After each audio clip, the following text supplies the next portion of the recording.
If you're interested in mastering your emotions, welcome to my series answering the 10 most frequently asked questions about healthy emotions.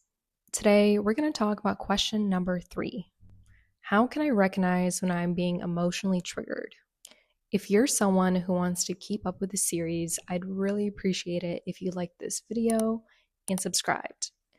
That way, you'll get notified whenever new videos are uploaded so you can continue building emotional awareness and resilience with each new episode. As an emotional freedom coach, I've noticed that almost everyone experiences emotional triggers, yet very few people truly recognize them in real time. Now, emotional triggers are a normal part of being human, but the difference is that some people learn to notice them and use them as signals to respond intentionally, while others stay reactive without even realizing it. Recognizing triggers is a skill, and like any skill, it takes practice. When you don't recognize your triggers, they quietly shape your behavior and influence your relationships. You might snap at someone unexpectedly, feel overwhelmed, or even withdraw without even realizing why.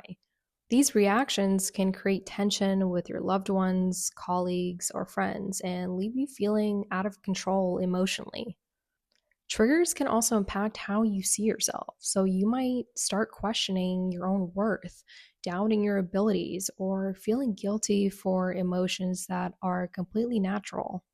When left unchecked, this pattern can affect your confidence, your stress levels, and even physical health. But when you start to learn to notice your triggers in the moment, something remarkable happens. You gain the ability to pause, reflect, and respond intentionally rather than react automatically.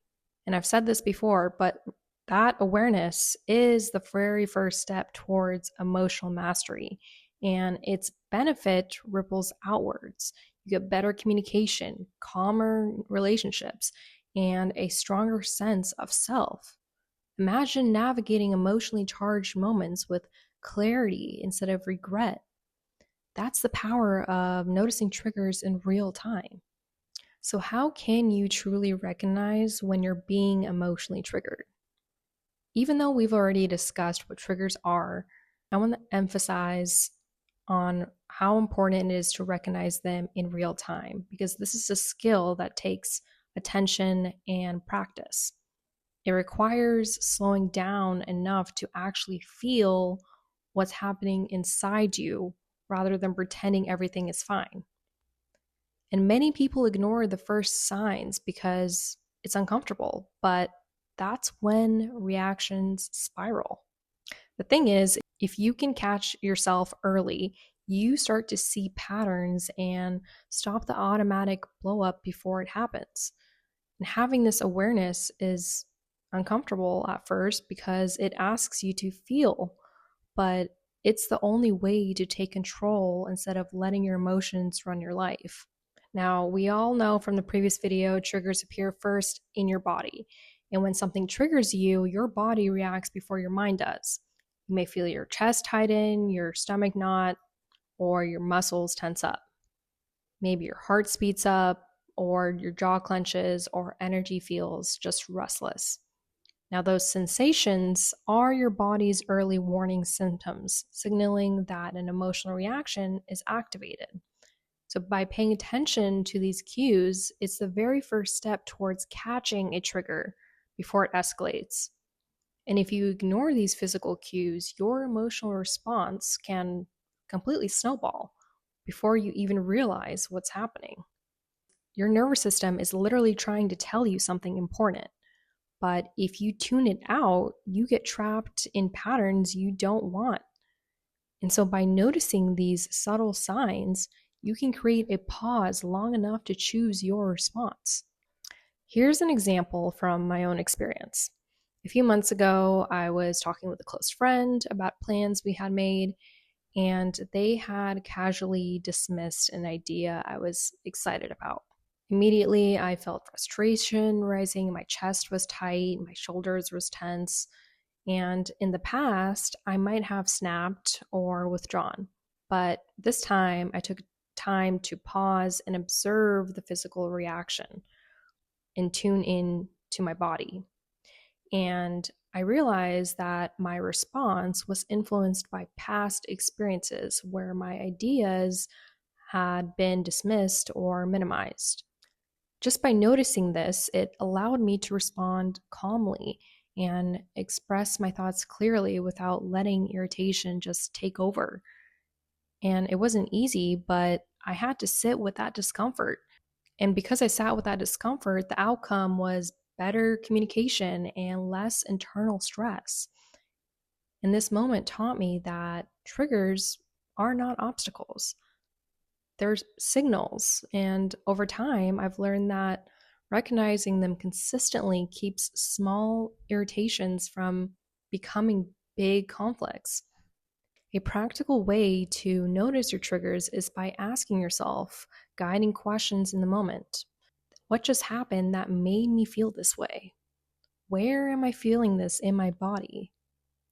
Is this emotion tied to the present, or is it echoing something from the past? Other questions to explore include what thoughts are running through my mind right now, or is my reaction proportional to what just happened?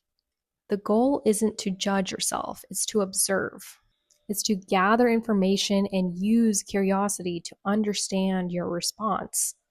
These questions might feel awkward at first, like talking to yourself in the mirror, but practice makes it natural, and you'll start catching triggers before they escalate. Over time, this self inquiry becomes second nature, giving you space to choose calm over reaction. Another way to recognize triggers is by observing your behavior. So, do you suddenly withdraw, fidget, or feel defensive? Do you get the urge to argue, escape, or seek reassurance? These actions often reveal triggers even before you're consciously aware of them. Sometimes triggers appear in subtle physical cues, right? So, shallow breath, tight throat, or fleeting tension in your body. So, becoming attuned to these small signals helps you catch the trigger before it escalates into full blown emotional intensity.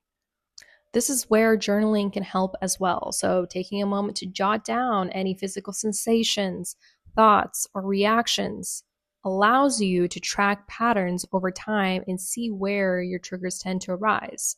You'll notice that this builds a kind of emotional map that makes future triggers easier to anticipate and manage. By writing it down honestly, you can't just ignore or rationalize what's happening. Seeing patterns on paper makes the connection between triggers, your body reaction, and behaviors undeniable. This clarity gives you a real foundation to practice responding instead of reacting. A lot of times, triggers can also appear in thought loops and mental stories.